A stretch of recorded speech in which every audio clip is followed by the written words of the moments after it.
did not have. But yet they had something that we did not have. They believed that prayer was the power that took care of all of our needs.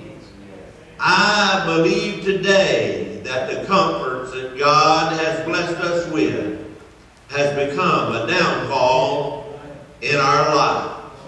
We have people today that are well and healthy and will not come to church, but yet they ill with the pastor and with the church people because, you know, they're not catered to. But, you know, we today, we need to be about the Father's business.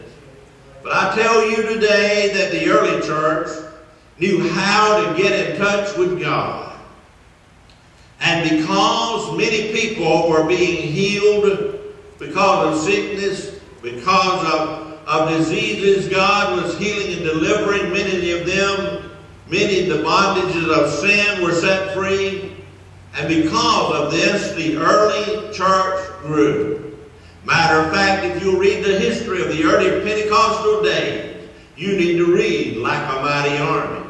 It's about the church of God and the pressures that they went under and how that they made it. Brother Todd has been to the field of the woods, I believe they call it. And he has read the history of the church. And some of our forefathers went to great length. And I was reading where one preacher prayed so much he had calluses on his knees. And he was known and called a nickname because of the calluses on the knees. Friend, can I tell you tonight, if we want our church to grow more, we're going to have to pray more. Amen. That's the solution. If we'll pray, God will move. I've seen it happen more times than one.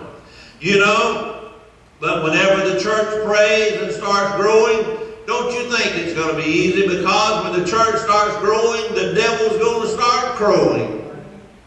You can count on that. It always does. You know, as we look at the record of the disciples that followed Jesus, when there was an increase, there was also rumblings and discontent. There's always somebody in the church who is not happy. Matter of fact, I get worried if I go a week or two and I don't get a call and chewing on my ears and working on my nerves and pushing me almost to the limit. But you know what? It doesn't matter how smooth things are running. There's somebody always, and you may not be aware of it, that's got all wadded up. You can put the rest in there. Through my years of pastoring, I have come to learn that when it seems that the seas are calm and things are well, it's when I better pray the hardest. Because it is then that the enemy of my soul and of the church is scheming in the background. He's plotting some devious scheme that he might bring some junk in the church.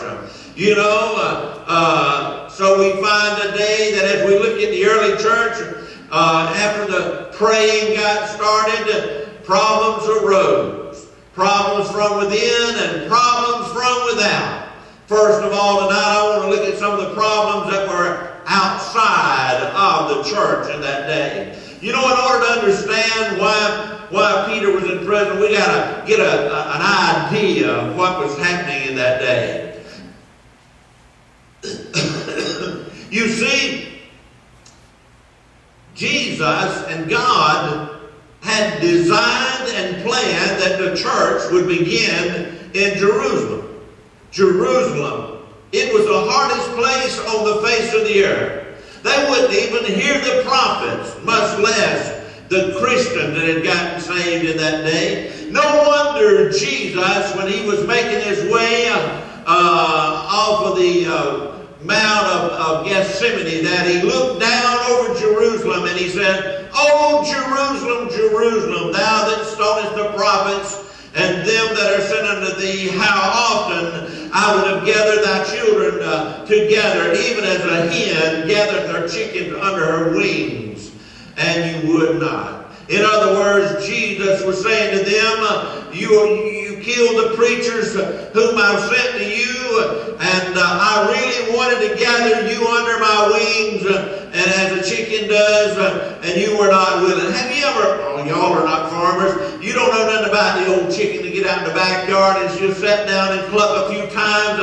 and them biddies will come run up under them wings. She can put 10 biddies under there, and she ain't very big herself. And you will hear her making those little lovely noises unto them, and they feel so secure and so warm. Jesus said, this is what I wanted to do to the church. But he said, you would not do it. They were hard-headed and hard-hearted. Oh, we've seen some of them in our lifetime. They either killed the preachers or they stoned them.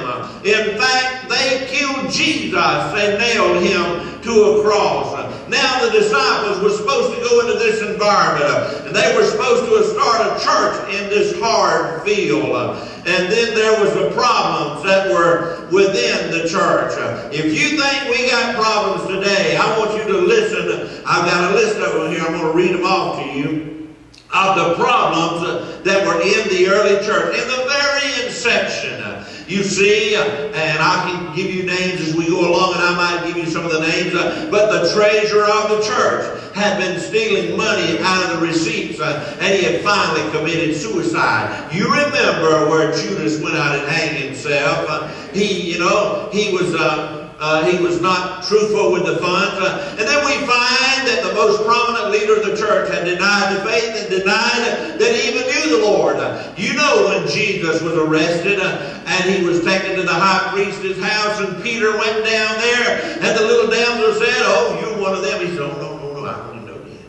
Another one comes by and said, oh, yeah, I think I've seen you with him before. I'm paraphrasing now. Oh, no, I don't know this man. Another one says, oh, your speech identified with him. And he began to curse and to swear and say, I don't even know this man.